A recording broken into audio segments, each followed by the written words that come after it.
Buenas tardes otra vez. Estamos en Palabras Compartidas, el espacio de literatura que desde las Romerías de Mayo en su 30ª edición promete contar la maravilla.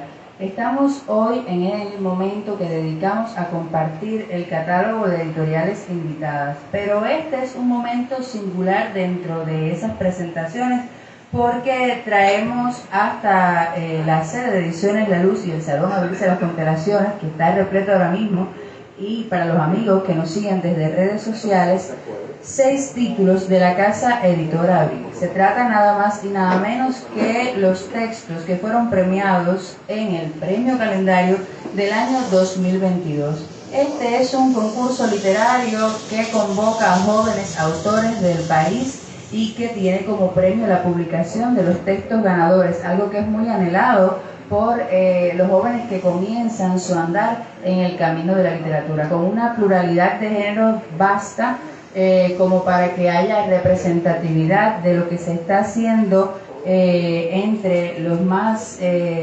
bisoños en el país. Llega cada año, cada febrero, esta premiación que desde la Sala Nicolás Guillén del Complejo Morro Cabaña en Feria del Libro se da a conocer. Siempre Romerías recibe a sus premiados y los libros respectivos, y este año no es diferente.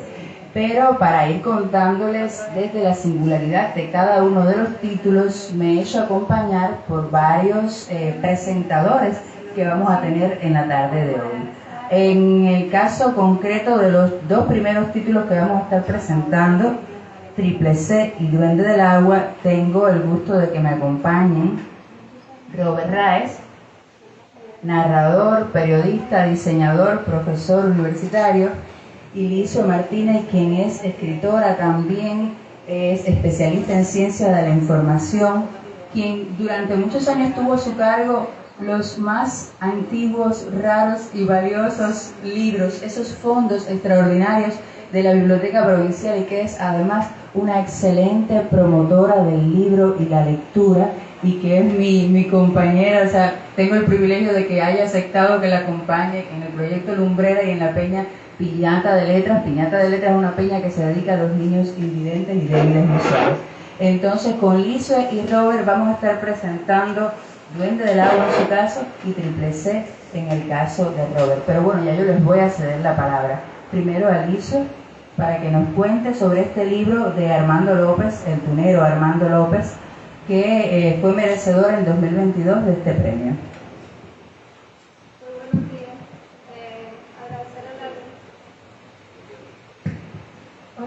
Muy buenos días. Agradecer a la luz por darme la oportunidad de presentar este libro tan hermoso, que me alegra mucho.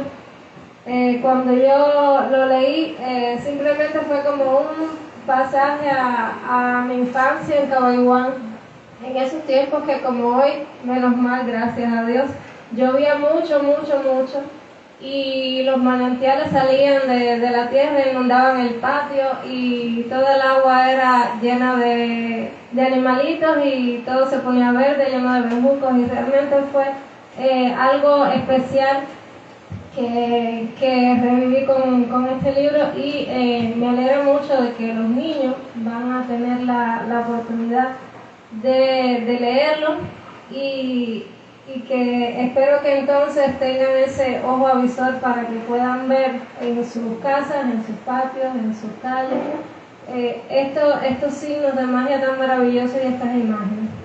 Entonces escribí algunas palabras.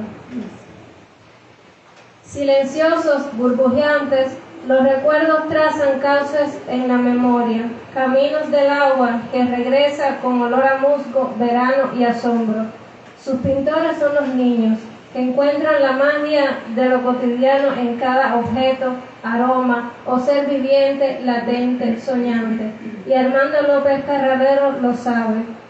Por eso se convierte en un duende capaz de invocar la palabra sencilla y conquistadora, para despertar mensajes íntimos e historias muy cercanas a la realidad, que se adentran en el tema un poco nuevos para la literatura infantil. El pórtico del poemario Duende del Agua, publicado por Casa Editorial Abril y merecedor del Premio Calendario 2022, es un viaje a la familia, ese país del corazón donde confluyen el recuerdo de la abuela, el cofre azul de mamá, la hamaca blanca de hermano y los sueños de papá, todos en un mar de anhelo infinito, un lento discurrir del agua sobre el que este poeta tunero tiende puentes azules, mediadores entre las rimas que se despiden y los versos que esperan a un futuro letargado. Mar y lluvia en la boca, romances y décimas que acercan al lector a la belleza del lenguaje desde la poesía y el toque mágico que entraña la literatura para niños y jóvenes. 30 gotas de lirismo para cantar añoranzas de cuentos que no terminan, porque los miedos se fueron, los disparates alivian y la vida ya se acerca tan grande como una huida. Mas las brisas húmedas no parten solamente de los textos. Desde la portada del poemario Duende del Agua, las ilustraciones de Hanna Xomenko nos reciben con trazos volubles, que como equilibrios modernos son reflejo y esencia de esta travesía hacia el centro de nosotros mismos. Cada niño debería tener un hada de cabellera blanca capaz de conjugar bordados y golosinas, un mar con flores de loto y un trillo húmedo para perderse. Y Armando López Carralero lo sabe. Bendecida sea tu lluvia, duende del agua. Muchas gracias, Lice. Queda todo este texto. El duende del agua ha tenido a bien bendecirnos con este aguacero que ha llegado para refrescar una ciudad fatigada de tanto sol de mayo. Gracias por esas hermosas palabras, pero ¿quieres compartirnos seguro algo de lo que dentro del libro te ha conmovido? Sí. Compartir este texto que se titula Un trillo a la humedad. Por el trillo que conduce al río de las Majaguas, mi hermano corre feliz y en su carrera se encanta al mirar el monte fresco con sus bejucos de plata. Un día cogió uno de ellos y se construyó una hamaca para mecer junto al río el amor y la esperanza. Recuerdo que la caoba de raros guijes le hablaba, mientras la humedad crecía como una nube en su espalda. Por el trillo que conduce al río de las Majaguas, mi hermano corre feliz, mi madre lo espera en la casa. Gracias por ese texto que nos devuelve a ese estado de felicidad que puede ser la infancia. Entonces ahora toca el turno de Robert Raes, a quien les presentaba ahorita, narrador, periodista, diseñador, que tiene a su cargo la presentación de Triple C de David Martínez Balsa. Escuchamos. Bueno, antes de comenzar con la presentación como tal, uno como joven narrador, que creo que pasa a todos los más jóvenes, siempre está buscando los calendarios, a ver quién se lo ganó. A conocer el norte. Ajá, para ver qué está pasando en la joven narrativa. Y bueno, este libro, voy a leer ya unas cositas escribidas realmente, porque iba a decir una cosa, pero mejor primero leo y después lo digo. Después lo comentas. Ya. Escribí unas palabras que se llaman, que les puse, ¿qué es un cronopio y por qué tengo que pasar el servicio militar con él? Escribir sobre el bullying se ha puesto de moda. Escribir sobre la vida militar ya estaba de moda hace unos cuantos años. Escribir sobre el coronavirus parece que se va a poner de moda en los próximos años. Entonces, ¿qué pasaría si se decide escribir sobre estos tres temas? Triple C, de la mayor David Martínez Balsa, de 1991, es un ejemplo más que necesario para demostrar qué podría pasar en caso de asumir dicho malabarismo temático. Premiado en 2022 por un jurado de lujo, compuesto por Jesús David Urbelo, Junior Riquenes y Darra Nova, la novela de Martínez Balsa propone una narración marcada por el ritmo de dos tiempos fragmentados. Mediante el empleo de una estructura que podemos definir como clásica dentro de la literatura contemporánea, el narrador personaje entreteje el devenir de los acontecimientos, dejando espacio a un narrador omnisciente que nos relata las acciones pasadas. Se puede entender de la siguiente manera: la historia A depende del desarrollo de la historia B si entendemos a la historia A como lo que realmente ocurre en la novela y a la historia B como una serie de recuerdos alterados por una voz narrativa no fidedigna. Martínez Balsa, autor además de los libros Minutos del Silencio, premio David en 2019-18, Catábasis, Deambulantes y Escenarios, revisita la historia del condenado que se transforma en verdugo, Cronopio, un niño abusado y abandonado, termina su ciclo de sufrimiento teniendo una venganza contra sus propios demonios en medio de los sinsabores del servicio militar. Por otra parte, Ángel, futuro periodista, intenta redimir sus acciones mediante el mutismo. Y aquí un fragmentico. Y yo vi cada uno de esos rodeos, los vi todos. Por eso no pude decir nada cuando estuve delante del ataúd, sin entender que el daño estará ahí hasta el final. Quizás lo más sorprendente de Triple C sea la lucidez de los elementos dramáticos que la componen. La historia se centra en un periodo histórico y en un espacio físico particulares. 5 amigos que entran al servicio militar y los sorprende la pandemia del coronavirus se ven envueltos en una nube alimentada por Ángel. El sargento encargado de su pelotón les recuerda demasiado a Cronopio. A medida que avanza la historia, Martínez Balsa echa mano de las técnicas narrativas para completar los huecos argumentales del presente con detalles puntuales del pasado. El trabajo con el lenguaje es acertado y el uso de los recursos estilísticos sobrio. La prosa de Martínez Balsa recuerda por momentos las proezas escriturales de un joven Vargas Llosa, sin desprenderse del referente literario más cercano. Hablamos, por supuesto, de la influencia de la llamada narrativa de la violencia y, más concretamente, de autores como López Sacha y Eras León, sin dejar pasar por alto la similitud en cuanto a estructura de Triple C con las palabras perdidas de Jesús Díaz. No obstante, es imposible no pensar en la novela en cuestión como una adaptación o más bien una apropiación contemporánea y nacional de La ciudad de los perros. A lo largo de 20 capítulos y un epílogo, la novela de Cronopio se transforma en una tragedia de manual, donde cada herramienta utilizada tiene una finalidad concisa. Nada sobra en estas páginas, nada más hay que agregar. Con Triple C, Martínez Balsa confirma su lugar dentro del retrato de grupo de la más joven narrativa cubana. Muchas gracias por estas palabras que he dedicado a Triple C. ¿Y qué era lo que querías añadir a estas? Normalmente cuando uno pasa el servicio militar, lee algo del servicio militar y termina encantándose, ¿no? ¿Es verdad que me pasó eso mío? No. Es como un código entre los que lo pasaron ya. Uno dice, sí, yo estaba en tal pelotón y esas cosas. Es comprensible. Muchas gracias entonces a Robert y a Lisue y vamos a los próximos títulos de esta tarde.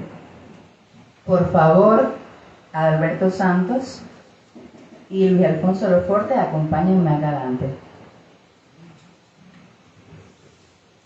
Esta mañana estamos celebrando, durante toda la jornada de hoy, estamos celebrando el 26 aniversario de Ediciones La Luz, que un 7 de mayo en el Salón de Última Espera del Aeropuerto Internacional Fran País de la ciudad de Holguín, tuvo ese momento fundacional en que se presentaba el cuaderno de José Luis Serrano, que nos acompaña aquí en la sala, Bufón de Dios, y que abrió definitivamente las constelaciones de esta luz.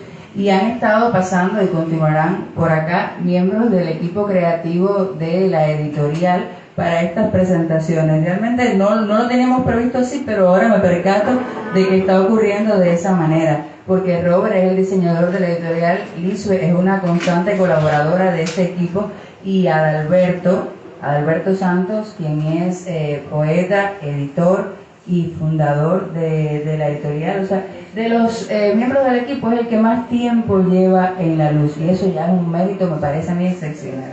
Y Alfonso entró recientemente, es el productor del equipo, pero a la vez es narrador y estudiante de comunicación social. Entonces ellos van a compartir con nosotros el texto de José Alejandro Cantallops, El tapiz del tirano, que fuera el ganador en ciencia ficción y fantasía, es el apartado. Y en el caso de Adalberto va a estar presentando El padrino según Bukowski de Manuel Hurtado. Vamos a escuchar a Alfonso y luego a Alberto. Buenos días, primeramente, gracias por la invitación, realmente es una oportunidad que se agradece. Sobre Cantallops, aclarar que es un hombre que me resulta conocido principalmente por las lides del concurso Oscar Hurtado, que en 2018 estuvo ganando el premio en el apartado de ensayo, y en 2020 en cuentos de fantasía, que es algo que explica muchas cosas cuando nos referimos al libro. Es un muchacho que estoy relativamente orgulloso de que sea un año mayor que yo, y me pone como punto de referente eso, de decir, bueno, yo también realmente pudiera en el futuro, no estamos tan distanciados, O sea, también pudiera mandar al concurso y tener algún resultado, ¿por qué no? El caso es que, sin mucho orgullo lo digo, me he vuelto un lector complicado porque no todo me atrae.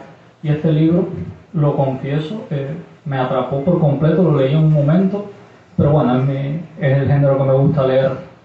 Escribí unas palabras muy breves y bueno, también me gustaría terminar de leer un fragmento de esto. Cantallops, aclarar que es un escritor tunero, bueno, ya lo decía, relativamente joven, del 95, un año nada más mayor. Tunero, pero que vive en La Habana. Exacto, sí. Bueno, visto desde la distancia correcta, El tapiz del tirano no es realmente un libro. Si lo miramos muy de cerca, se vuelve un simple caldo de cultivo purulento, alto en metáforas terriblemente infecciosas, que puede dar al traste con la salud filosófica del lector. Si nos alejamos demasiado, por el contrario, se vuelve una novela corta que se vale de un universo fantástico para explorar las interioridades del poder político. Estas apreciaciones, obviamente, no son desacertadas. Carecen, sin embargo, de la nitidez necesaria para emitir un criterio justo al respecto. Entonces, una vez enfocada desde el punto adecuado, ¿qué es lo que vemos? La respuesta es sencilla, rayana incluso al cliché barato: es un tapiz.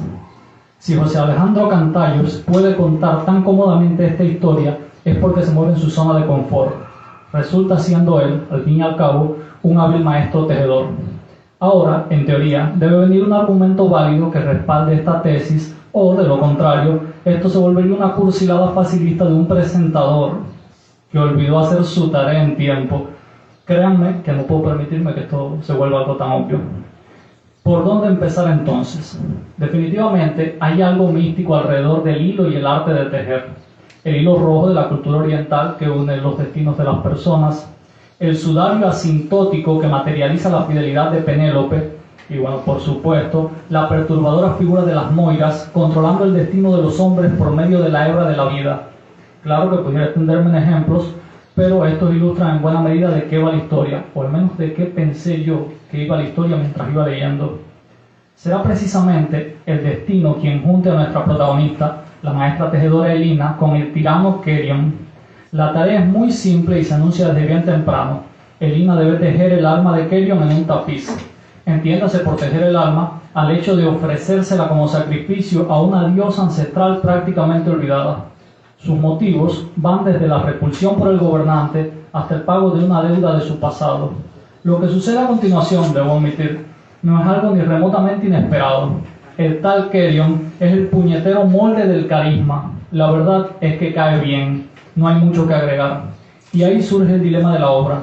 Cuando el tirano de las historias, absolutista, asesino, inescrupuloso, se vuelve un ser de carne y hueso para la maestra tejedora. No creo que sea spoiler decir que le va a terminar gustando a Elina y que eso se volverá su gran conflicto. A estas alturas ya debe intuirse bastante bien de qué va la cosa. Sin embargo, en mi modestísima opinión, seguimos arañando la superficie desde un encuadre erróneo. El mérito de Cantallops con esta novela radica más bien en su habilidad de juntar diversos hilos para componer su tapiz. Hilos de venganza, hilos de conspiraciones políticas, hilos de nefasta hechicería y, al mismo tiempo, hilos de romance, de justicia, hilos de empatía en cierto modo igual de nefasta. Para cuando Cantallops suelta las agujas de madera, el tapiz que ha creado es digno de un maestro, aunque quizá lo mejor de este sean los pequeños detalles. Es precisamente esto lo que marca la distancia, a qué distancia observar la obra, a una en la que las monumentales figuras de Elina y Kerion, a tamaño real, no sean lo único que se vea, porque la realidad es que, a pesar de la reducida escala en que aparecen representados, las figuras de Jairo, Milena, Taedas, Pesco, Paulo y Beosan, esa pequeñísima y tan importante figura de Beosan, son las que a la larga completan la imagen en todo su esplendor. Me gusta pensar que, más allá de un ejercicio de creación literaria, el joven autor tunero se ha volcado en el más puro ejercicio de descubrimiento filosófico, un experimento para delimitar ciertas fronteras difusas del poder político. Claro que nos faltará algún sesudo que le acuse de romantizar a los dictadores. Para ellos, solo tengo una humilde sentencia: es imposible apreciar un tapiz de tantísimos colores con una visión monocromática. Muchas gracias, Alfonso. por tu presentación del tapiz del tirano. Ahora vas a compartirnos un fragmento. Un fragmento muy breve que ilustra este personaje del tirano. La tejedora se acercó al alborotado grupo de obreros y se sentó encima de un montón de ladrillos para tomar el carboncillo y dibujar aquella expresión de gozo y diversión tan natural.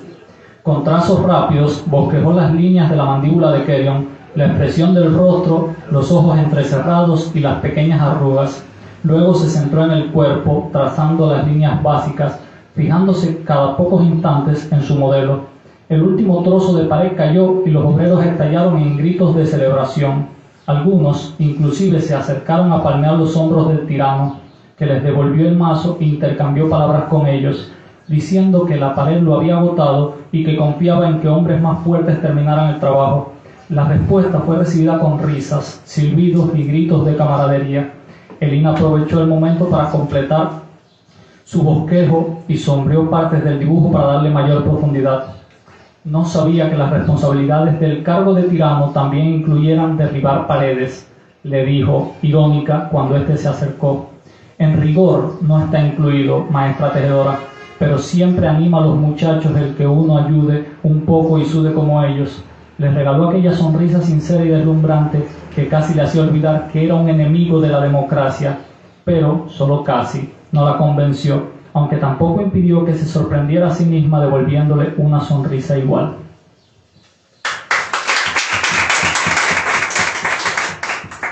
Entonces toca el turno de Alberto Santos para presentarnos el título a su cargo. Te escuchamos. Gracias, Lice, por la invitación. Yo quiero apuntar que me gustaría mucho sumarme al coro de felicitación y de agradecimiento de los premios del calendario, que siempre es una buena oportunidad para el rescate y servir de muestrario de qué va el pulso de los jóvenes escritores cubanos en los distintos géneros. En el caso mío, que voy a estar presentando El Padrino según Dubrovsky de Manuel Hurtado, que es teatro, quiero comenzar diciendo que mi lectura de este libro inevitablemente va a ser parcial, porque soy un lector y un degustador del teatro eminentemente aristotélico. Este libro es un teatro que no es aristotélico, así que quizás algunas de mis aproximaciones a este cuaderno en cuestión puedan parecer un poquito sesgadas. Ya a ustedes les tocará juzgar en cuestión cuando lo lean. Voy a tratar de ser de cualquier manera lo más imparcial y desde la lectura que hice de este cuaderno.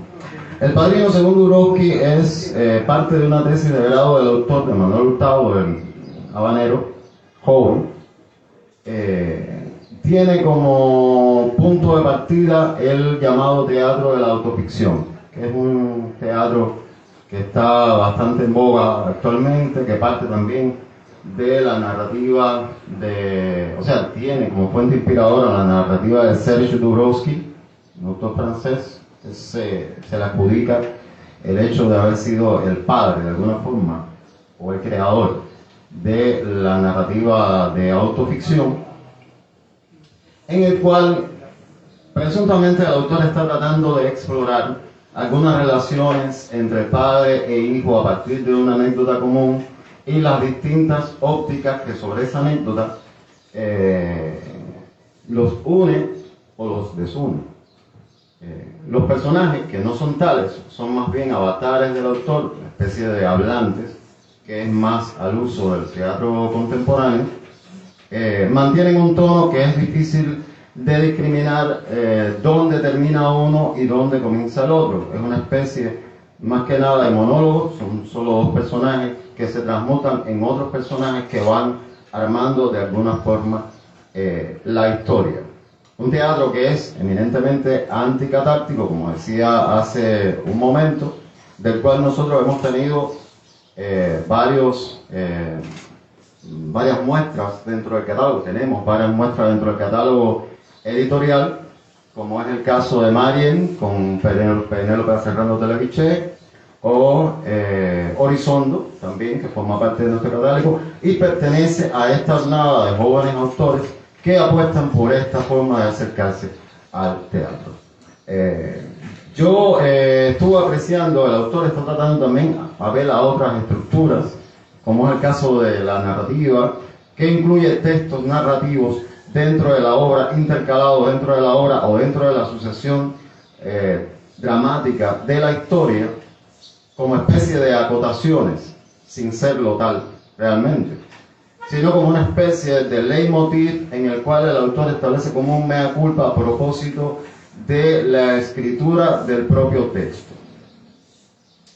Un leitmotiv que un poco, tengo que decirlo, también puede ser un poco abrumador en ocasiones y, a mi parecer, un poco dificulta la dinámica que quizás debería o aportaría mayor efectividad a la historia, al desarrollo de la historia en cuestión. La historia que termina, en definitiva, con un momento de catarsis, curiosamente, precisamente donde ocurre una especie de expiación a través del sacrificio, donde el padre, transmutado en otro personaje, termina sacrificando al hijo, también transmutado en otro personaje. La historia, que está contada desde dinámicas y planos diferentes, no está contada desde una presunción temporal, principio-fin, sino que establece un pretexto de epílogos o estructuras que él llama epílogos, donde supuestamente el autor está contando una historia que ocurrió y dando una especie de making of de cómo está compuesta o cómo podría haberse construido la historia en cuestión. Me parece interesante la aproximación del autor al tema del sacrificio y al tema de la relación de padre e hijo, donde me parece que está la principal falencia. Es en estos añadidos narrativos que incluye dentro de la historia, que realmente no le veo mayor aportación que no sea el subrayado de una vocación autoral de ganar cierta eunoia o una cierta benevolencia, vamos a decirlo en español, una especie de benevolencia del lector hacia el personaje o hacia los personajes o actuantes que están discurriendo dentro de la historia. Pero a mi parecer no logra concretarse, que en definitiva es el momento climático del sacrificio del padre, no padre, hijo, no hijo, transmutado en especie de avatares de otros personajes que cuentan la historia. Me parece el momento más interesante, más atractivo y sobre el cual debería haber apostado el autor, acercándolo un poquito más, dinamizando tal vez un poquito más la escritura del cuaderno. De todas formas, me parece un título interesante, me parece un título atendible desde esta vocación autoral de explorar esta relación padre-hijo a través de la violencia, a través del sacrificio, que es un recurso bastante utilizado también en este teatro de la ficción. Ahorita lo conversábamos en la previa, antes de comenzar el espacio, como es el caso de Angélica Lindner, es una dramaturga española bastante famosa, bien reconocida, importante autora también del teatro de la autoficción, donde apela sobre todo por el tema de la violencia y el tema del sacrificio, con el fin último de demostrar de alguna forma esa especie de valor que tiene el sacrificio como esquema y como valor expresivo dentro del teatro. Así que esta es mi aproximación a este cuaderno. Ya ustedes, bueno, ya cuando se lo lean podrán compartir y podremos tal vez en algún otro momento conversar un poco más de este título. Muchas gracias, Alberto. Gracias por tus criterios acerca de esta obra y por los de Alfonso. Ahora los despido para recibir acá a Mariela Barona.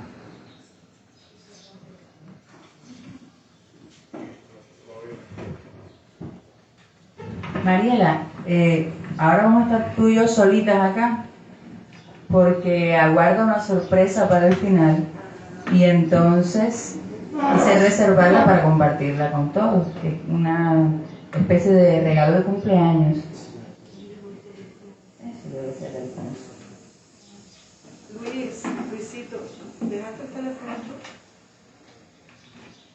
Bueno, ahora vamos a escuchar las consideraciones de Mariela Barona acerca de Mucho Señora Daría, las fibras poéticas de José Martí, un texto de Lázaro Abraham Pérez que fue premiado en la categoría de ensayo, ¿verdad? Bueno, estoy un poco... Mariela Barona, que no les presenté quién era, es narradora, editora, correctora de Ediciones La Luz, y no es azar, no es casualidad que tenga en sus manos este título, aunque Mariela no sea precisamente conocida como ensayista, porque en algunos casos se busca que sea un autor del mismo género quien haga las presentaciones. El tratamiento a lo erótico desde sus textos, desde su narrativa, es algo por lo que algunos pueden distinguirla fácilmente, o hay quienes escogen únicamente observar esa faceta de la narrativa de Mariela. Entonces entendimos aquí cuando organizábamos el programa que Mariela podría aportar una mirada interesante a este título. Bien, muchas gracias, Lizeth, por la introducción y por la invitación. Realmente Martí a mí siempre me ha atemorizado muchísimo, ¿no? El tema Martí es complicado y ya sabemos por qué, porque siempre como una figura grande y que además ha sido utilizada por tantos bandos a la vez, es un poco fuerte tratar de pararse en el medio y hacer algo objetivo, ¿no? Con él, porque siempre es intimidante, en mi caso al menos. Pero me alegro muchísimo de que me hayan quitado el miedo, Martí, ustedes dándome este encargo editorial, porque este encargo de reseñar un libro de Premio Calendario y que sea de ensayo además, porque es que sí, la temática tiene mucho que ver conmigo. Yo escribí por supuesto una reseña, el libro me gustó muchísimo, lo notarán cuando yo lea las palabras, pero antes quiero mencionar quién premió este libro en el Premio Calendario. El jurado estuvo integrado por Ariel Dacal, Lirian Gordillo y Ariel Camejo. Y además quiero agregar que no puedo hablar muy bien de la edición, por eso prefiero en mi texto, me concentré solamente en el contenido del libro, en la manera en que el autor expresa su discurso. Entonces, titulé estas palabras, esta reseña, Martí en otro contexto o los amores del maestro. ¿Cuántos amores caben en la vida de un hombre que murió a los 42 años? ¿Cómo conjugar las relaciones íntimas, los versos encendidos, la pasión de la carne, el deseo y el arrebato amoroso con una vida entregada a la causa más limpia, que es la libertad de la patria? ¿Cómo vivir dos vidas al mismo tiempo sin dejar de escribir para los periódicos, reunir fondos para armar un ejército, arengar a los obreros, viajar sin descanso en un tiempo sin aviones, leer todo lo que se publicaba en el mundo occidental, valorar las obras de sus contemporáneos y mediar entre generales mambises que no se ponían de acuerdo? ¿Y qué pasa cuando el sistema moral de la época en que se vive no permite que en 25 años de vida adulta un hombre como José Martí camine de la mano sin esconderse con cada una de sus amantes? Las respuestas a esas preguntas me las dio Lázaro Abraham Pérez Suárez en un libro magnífico que obtuvo el Premio Calendario de Ensayo en 2022.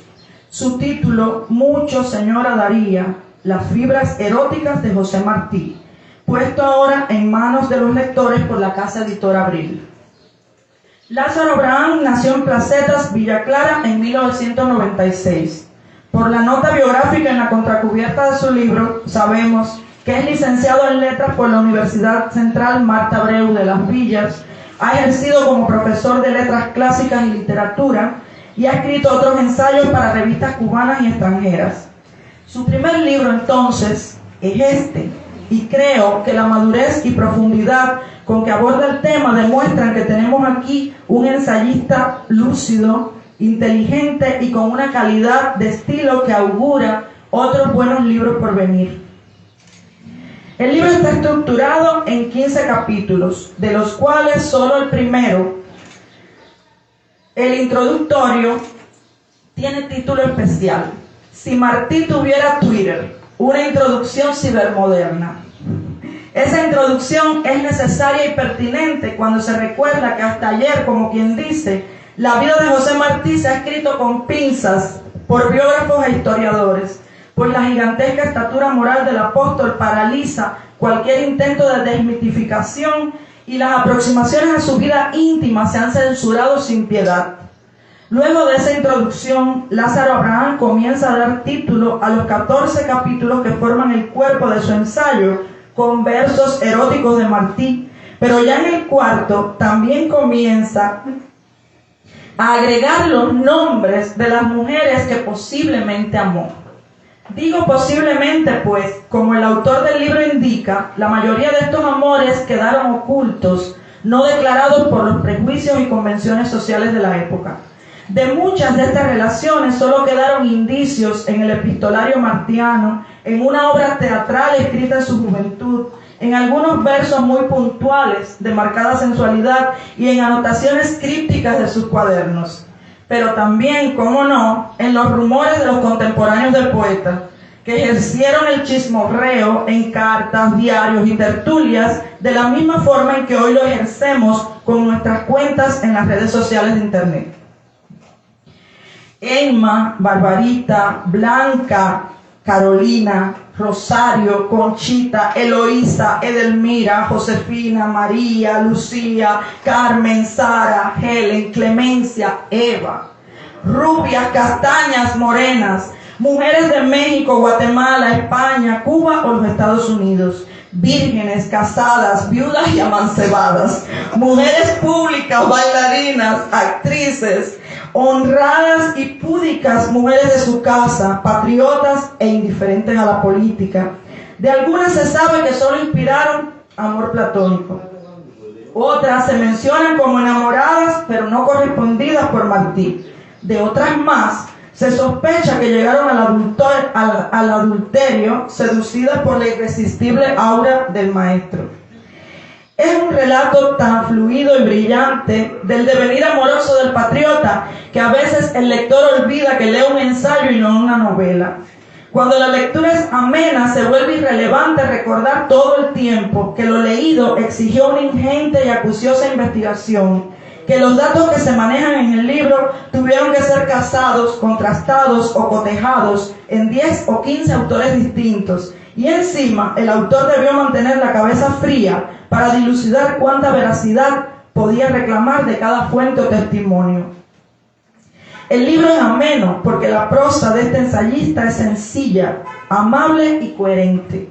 Podría decirse que su tenacidad va pareja con la delicadeza al tratar temas tan controversiales como el distanciamiento entre Martí y su esposa Carmen Sayas Bazán, el desapego consiguiente con su hijo, el Esmelillo, y luego el camino que recorrió junto a la otra Carmen, la viuda de Mantilla, que tanto dio que hablar a los conocidos, amigos y enemigos del patriota. Y sobre la paternidad biológica de María Mantilla, creo que los datos expuestos por Lázaro Abraham no dejan lugar a dudas. De las citas que aparecen en este libro, hay una que resume la esencia de José Martí como sujeto imbuido de una tolerancia casi angélica. Dice Martí: el hombre debe abrir los brazos y apretarlo todo contra su corazón. La virtud lo mismo que el delito, la suciedad lo mismo que la limpieza, la ignorancia lo mismo que la sabiduría. Todo debe fundirlo en su corazón como en un horno. Y eso, creo yo, no lo habría escrito alguien que no sintiera, amara, deseara con toda la hermosa violencia de la pasión. El hombre que escribió esa frase se sabía imperfecto y entendía que oscuridad y luz caminan juntas sin remedio. Nunca he sentido a Martí tan cercano como ahora después de leer este libro. Bajar al héroe de su pedestal de mármol, humanizarlo, Es una tarea difícil que otros ya han emprendido y el autor lo hace como debe ser, con respeto por la figura del apóstol, pero también con la perspicacia de un pensamiento contemporáneo y despojado de artificios. Pues ¿por qué el amor carnal, el romántico, el paternal y el conyugal tienen que excluirse unos a otros? ¿Acaso para amar a Cuba como la amó, Martí tenía que excluir todos los demás amores? Sabemos que hay varios precursores del autor que nos ocupa hoy, que dieron los primeros pasos en la investigación de la vida íntima de Martí, porque están citados ya en este libro.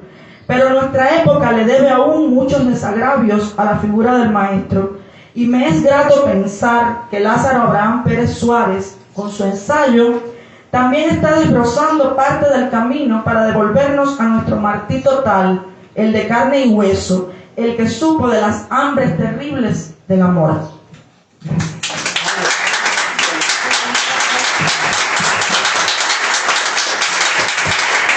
Gracias, Mariela Barona, por esta presentación, que es una invitación a la lectura definitiva. El libro está en los bajos de este salón para que puedan leerlo, este y todos los demás títulos presentados.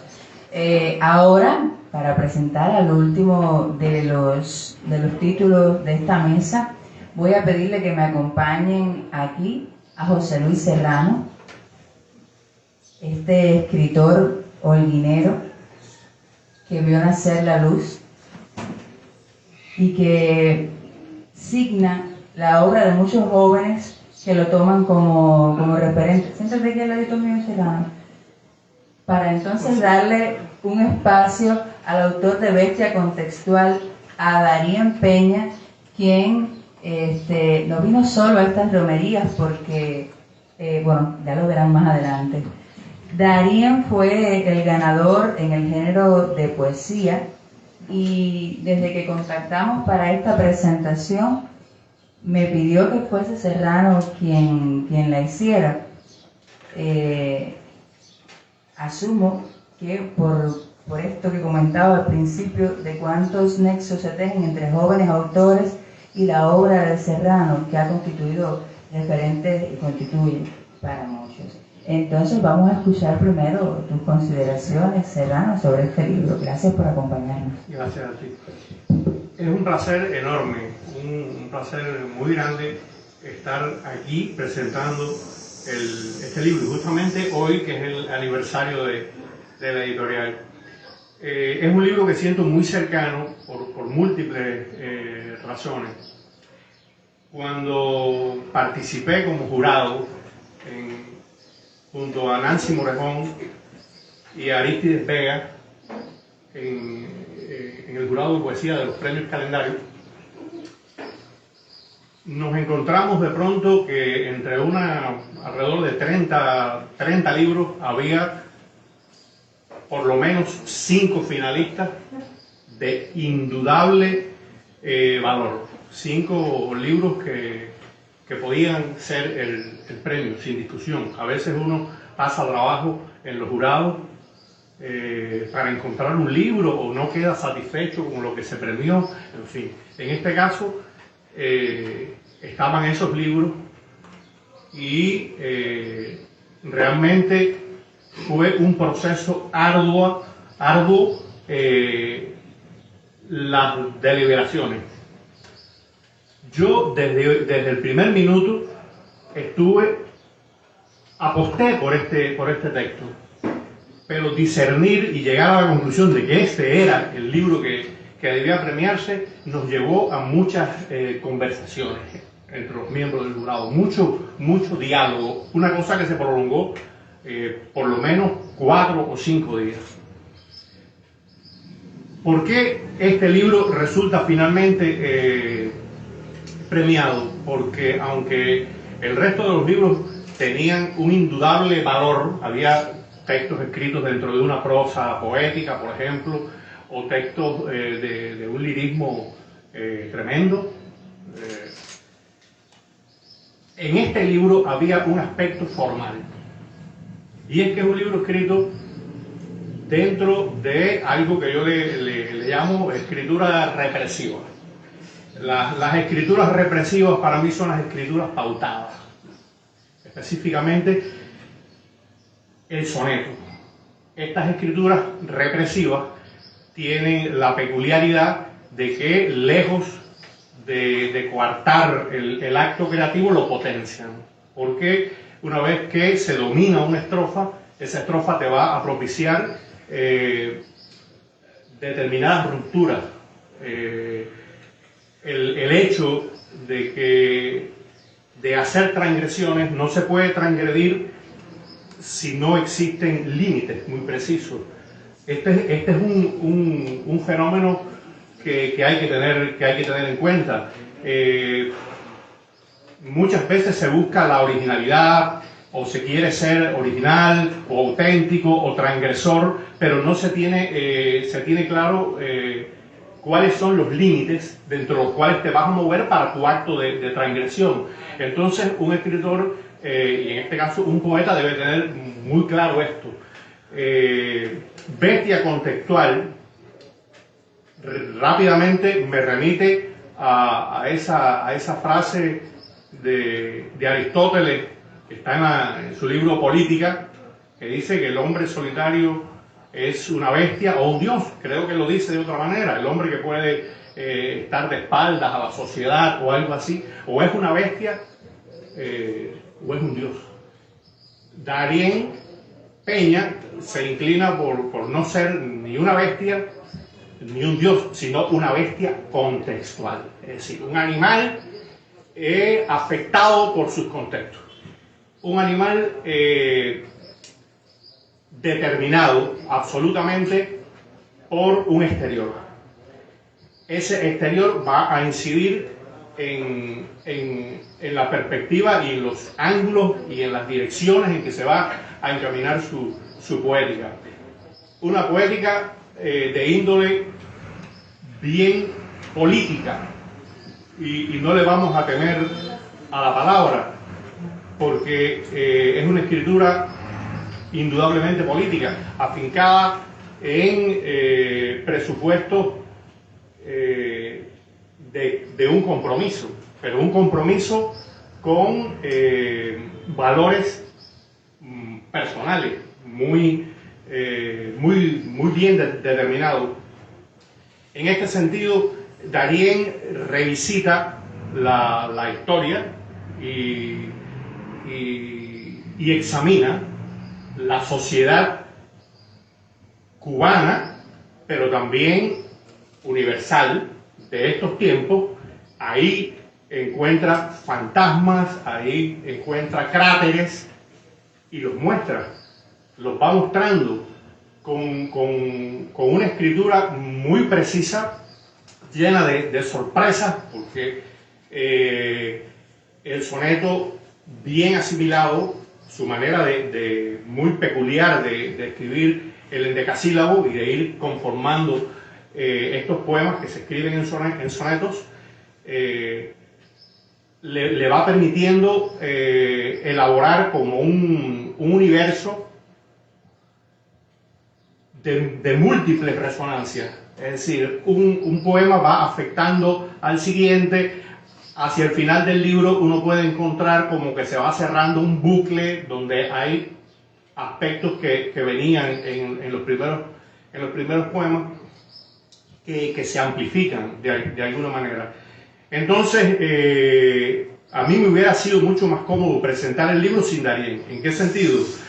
En que me hubiera apoyado mucho más leyendo textos, poniendo ejemplos muy concretos de cosas que están escritas aquí, leyendo algún cuarteto, algún terceto o algún soneto completo, pero estando él aquí no tiene sentido que yo vaya leyendo y sería totalmente un contrasentido. En fin, es un libro que yo creo que es una buena noticia para la poesía cubana más reciente.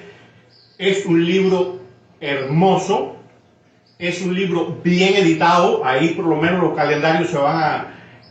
si veíamos que la insatisfacción ahorita ante un libro que que pudo haber estado mejor en el proceso de edición. Este libro está magníficamente editado porque pude verlo ya compuesto, es decir, el libro es la primera vez que lo toco hoy, pero ya yo lo había visto en PDF. Y las ilustraciones que yo temía, y le había dicho a Darien, temo por estas ilustraciones, en blanco y negro, por supuesto, lo que podía pasar en el proceso de poligrafía. Una hermosa ilustración puede terminar siendo un manchón gráfico. En el trabajo de diseño y el trabajo de la industria hubo una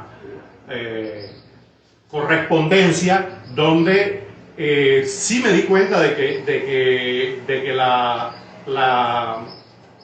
la impresión afectó un tanto las imágenes, pero el diseñador tuvo claro qué cosas hacer para que cuando le pasara por encima la maquinaria, sus ilustraciones quedaran con una prestancia. Tienen otro elemento estas ilustraciones, por eso le digo, y es pocas veces en que se puede hablar así de un libro de poesía, es un libro ilustrado. Cuando digo ilustraciones no me refiero solamente a la ilustración de cubierta, sino a las ilustraciones interiores. Esas ilustraciones a graficar con exactitud los textos. Hay mucho que más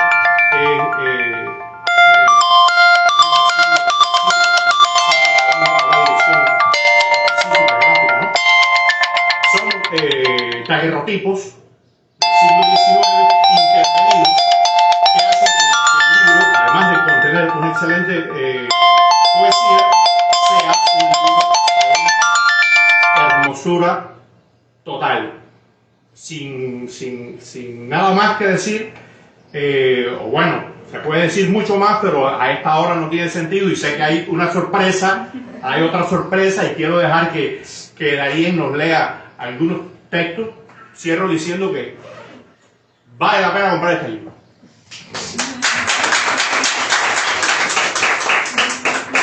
Gracias, hermano. Serrano sabe, y lo hago público, el agradecimiento infinito por estar aquí y hacer esto por mí. Yo estoy directamente proporcional nervioso que feliz. Estoy muy feliz y muy nervioso. Este libro me ha traído alegrías desde el momento en que lo estaba concibiendo, que es mi primer libro, en el 2019. Empecé a construir estos sonetos y nunca me iba a imaginar que iba a resultar siendo premiado en un certamen de esta categoría. El soneto no es una estructura muy agraciada a la hora de los concursos. A eso yo creo que le debemos, más allá de que haya sido jurado, le debemos ese chapeo integral del camino a Serrano, que ha estado defendiendo este tipo de estructura con su poética desde hace mucho. Yo no sé de hablar mucho. Yo quiero agradecer, quería decir la importancia de este tipo de premios, de los premios que se hacen en Cuba. Aparte de la obviedad que es ver la obra de uno en papel y la remuneración económica, los premios nos ponen en la carretera, nos ponen en los diferentes lugares. Por ejemplo, aquí estoy ahora mismo por nuestro proyecto y por este premio, y eso es algo importantísimo que suceda en estos momentos, sobre todo en Cuba. Hace falta que los jóvenes y los no tan jóvenes se sigan juntando, sigan teniendo un nexo, sigan existiendo espacios privilegiados para este tipo de encuentros, porque si algo nos mantiene parados es el alma. El alma no, si está de pie el cuerpo. Yo quiero agradecer a la HS en primer lugar por la oportunidad de estos libros hermosos, a Abril, que se esmeró con este libro, como ya decía el maestro Serrano, y agradecer a La Luz, primera vez que estoy aquí, primera vez que estoy en Holguín, en Romería. Muchos agradecimientos, desde mi madre, que siempre estuvo ahí con la literatura de que era chiquitico así, hasta todos los maestros, como digo en la dedicatoria del libro, visibles e invisibles. Entonces, los textos, voy a leer algunos textos, vamos a hacer algo con los textos que va a salir un poquito de lo común, que también esto que van a ver ahora, no puedo dejar de pasar la oportunidad de decir que está muy embricado, está muy inspirado en un trabajo loco que hace Serrano con Cabreja, estaba por ahí, que yo lo vi hace muchos años, la primera vez en casa de Liameli Pachi, allá cofradía allá en Trinidad, y eso fue como algo que te abre todas las puertas y las ventanas de un tirón y te inunda el aire. Eso fue algo como, esto se puede hacer. Bueno, esta es nuestra manera de transmitir este tipo de pincha. Así que muchas gracias. Vamos entonces, los que están en la sala y los que nos acompañan desde redes sociales, a compartir de una manera singular los textos contenidos en Bestia Contextual, de la mano de Darien y de Adriana, su partener, su compañera, su esposa, y de la mano del Proyecto Calleja, que son en definitiva ellos y 2 miembros más de su equipo. Adelante.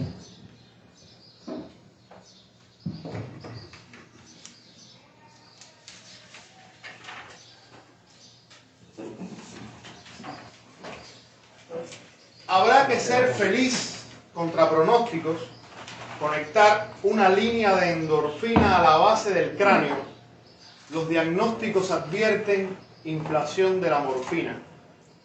Se tendrá que llenar con artilugios las ropas, camuflados artificios, espacios de virtuales beneficios. Se subastaron todos los refugios. Irás en una larga fila al trote levantando la mano si hay rebrote de tristeza. La esencia está en no ver. Si miras bien, el vértigo te ahoga. Livianos, tan livianos hay que ser para reír colgados de la soga.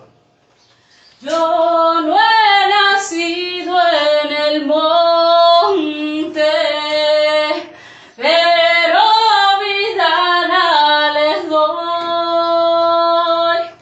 para cantar lo que siento, para sentir lo que soy. Mi mano golpea la caja mi corazón. Que la palabra pulse la garganta, que se establezca abierta entre los fuegos. Una columna oscura se levanta, ceguera de los ciegos, por los ciegos. El ataque despierta la defensa, al final uno mismo es quien sofoca su verdad. Acariciando las venas, vidaleando aquí estoy, de la garganta pa' afuera, desde afuera pa' adentro. Mi mano golpea la caja mi corazón. Hay disparos ocultos en la boca, el silencio sufraga. ¿Quiénes? ¿Cuántos provocan genocidios a su escala? ¿Llevarías visibles tus espantos? El dedo de la historia nos señala, la mordaza revela sus encantos. Hay vergüenzas que el tiempo no acicala. Yo canto coplas del tiempo, coplas de ayer y de hoy, viento que sopla la gente para espantar su dolor.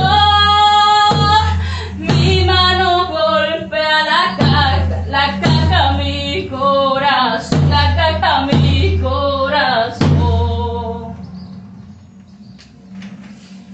El tiempo pasa y nosotros vamos pasando con él. Está marcado el dintel por la vara de los otros. Corren largos potros por nuestra ruta pasada. Hay una senda nevada al final de nuestro nombre. El tiempo pasa y el hombre se marcha como si nada.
El penúltimo latido, no esperes más, se irá luego el instante, vivir es un impulso irrelevante, desenchufa el penúltimo latido, la existencia más bien es un crujido, una hendidura exigua, equidistante, habrá tanto que hacer en un chasquido, queda toda una muerte por delante, la eternidad es un concepto humano, si le temes al viento y al gusano, mejor rompe a llorar.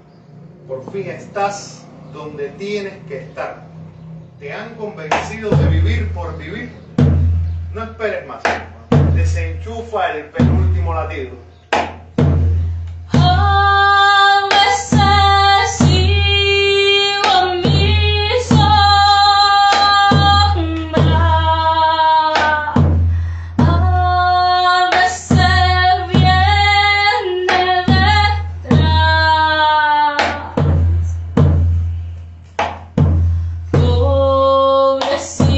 Pobrecita, si me muero.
oratoria no te puedes curar de los lamentos. Hombre y humanidad no son lo mismo.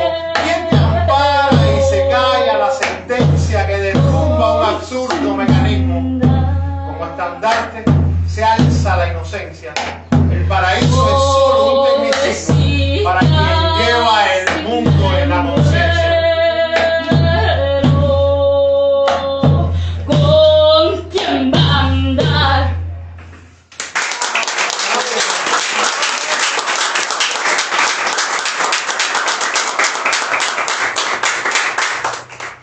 Muchísimas gracias a Darien.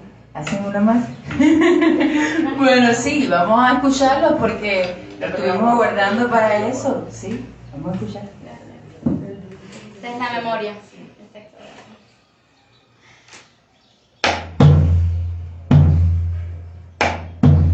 Sutil, infatigable, se adelanta como una tempestad en las pupilas. No nos toca el invierno, ni el descanso, ni el letargo infinito, no nos queda ni el óxido, ni el hierro.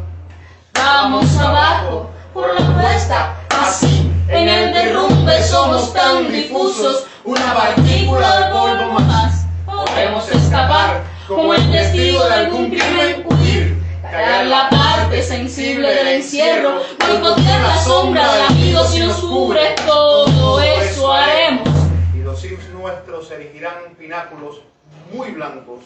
Así no olvidarán a los vencidos.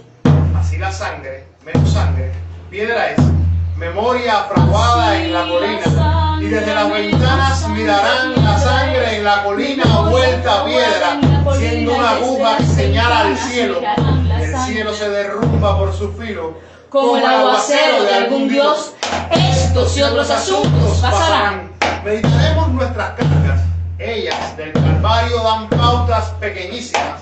Otros, antes, igual, estremecieron las grietas donde ahora son el pálpito, para que la vergüenza no disponga su máscara de siglos.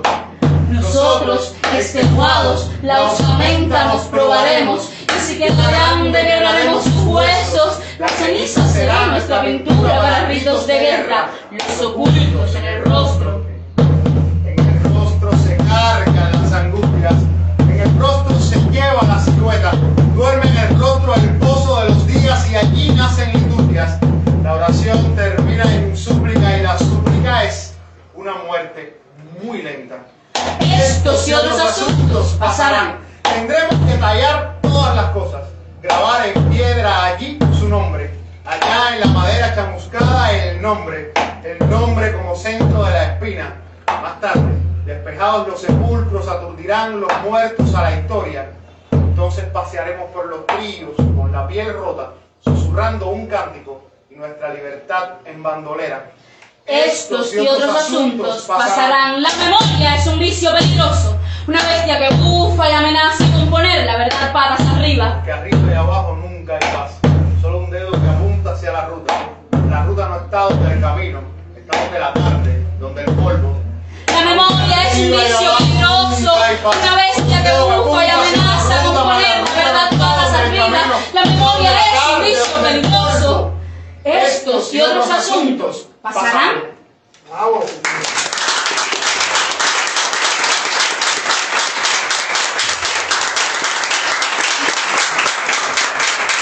A Darien,